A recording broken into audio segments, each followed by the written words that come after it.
মক্কায় যারা বসবাস করেন তার পিতা মৃত্যুবরণ করেন, মা জীবিত ছিল, চাচা তাকে গাড়িতে করে করে চাচার সান্নিধ্যে আব্দুল্লাহ তার চাচাকে জিজ্ঞাসা করে, চাচাটা মক্কাতে এমন একজন মানুষ রয়েছে যার যার প্রশংসা সমগ্র পৃথিবীতে ভাসমান, তিনি রহমতুল আলামিন, তিনি এমন মুহাম্মদ আল্লাহ তাআলা মুহাম্মদ তিনি তার করলো না। কারণ তার চেহারা দেখে অমুসলিমরা মুসলমান হয়ে যায়।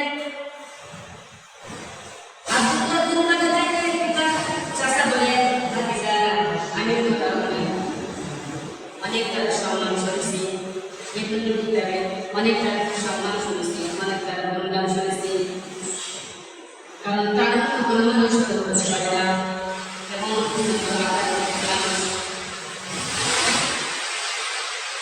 আব্দুল্লাহ দাঁড়িয়ে বলে, চাচা তুমি সাক্ষী থাকো, আমি সেই মহান নবীর বর্তমান আনন্দ করলাম, কিন্তু শেষ আমি তার মহান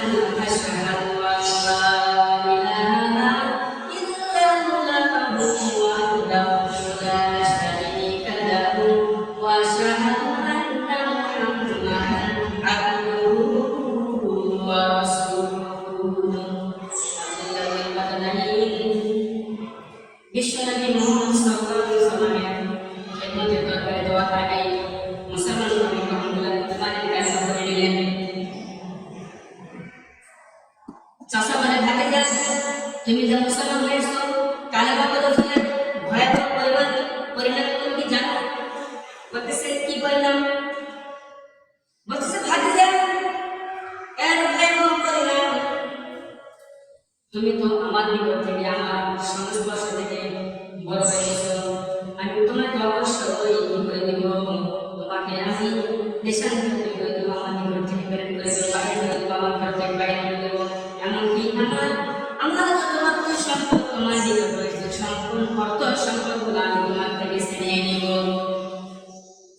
বলতেছে চাচা কোনো অসুবিধা নেই। আব্দুল্লাহ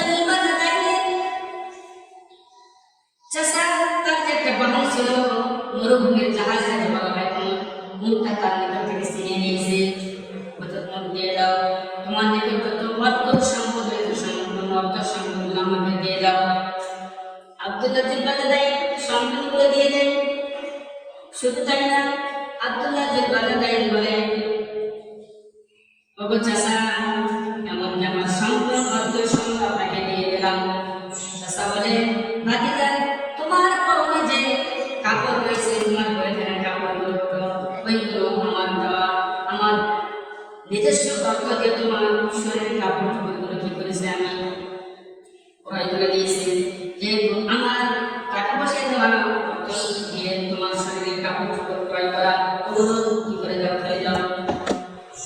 আব্দুল্লাহ জিলবাদাই তার শরীরের সমস্ত পোশাকগুলো করে দিয়েছে।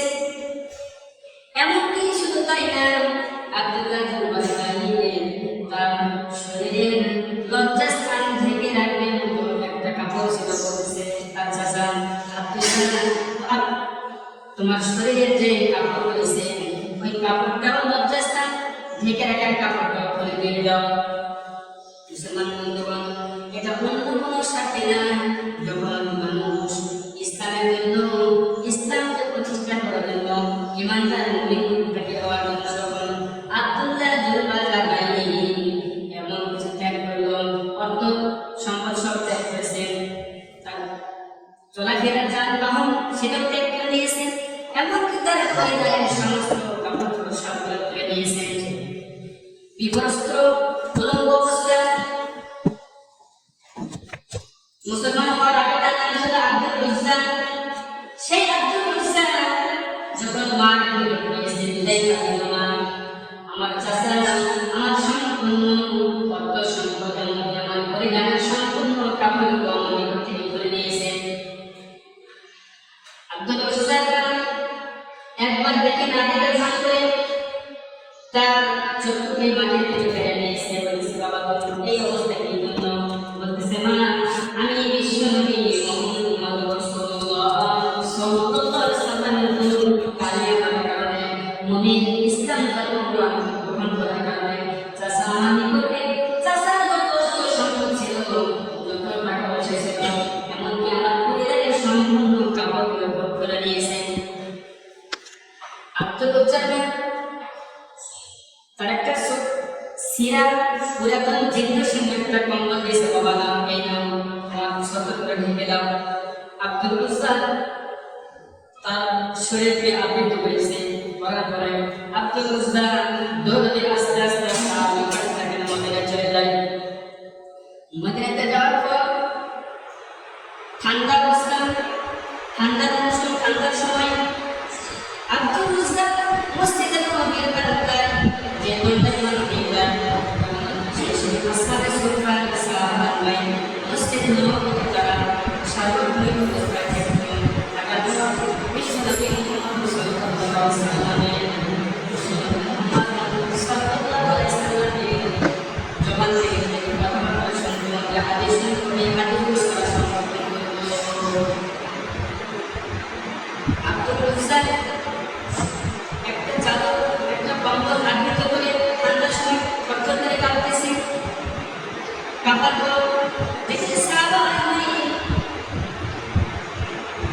হযরত নামাজের আগে আব্দুল উজ্জা মসজিদ নববীর বারান্দায় গিয়েছে, কেউ তাকে চিনতে পারে না।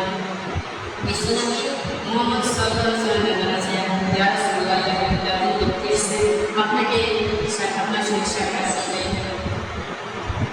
আব্দুল উজ্জাকে মুহাম্মদ সাল্লাল্লাহু আলাইহি ওয়াসাল্লামের নিকটে নিয়ে যায়। যাওয়ার পর বলে ইয়া রাসূলুল্লাহ ইয়া হাবিবাল্লাহ আমি একজন মক্কাবাসী ব্যক্তি, আমার ইসলাম ধর্মে আমার নাম ছিল আব্দুল উজ্জা। আমি আপনাকে না দেখে না শুনে আপনার কথা বলছি, আপনার ভাষা শোনার কথা বলছি, ইসলাম গ্রহণ করেছি, কালিমা শাহাদাত গ্রহণ করেছি। বিশ্বনবী মুহাম্মদ সাল্লাল্লাহু আলাইহি ওয়াসাল্লাম আসহাবে সুফার সমস্ত সাহাবীকে সাক্ষী করে দাঁড়ায়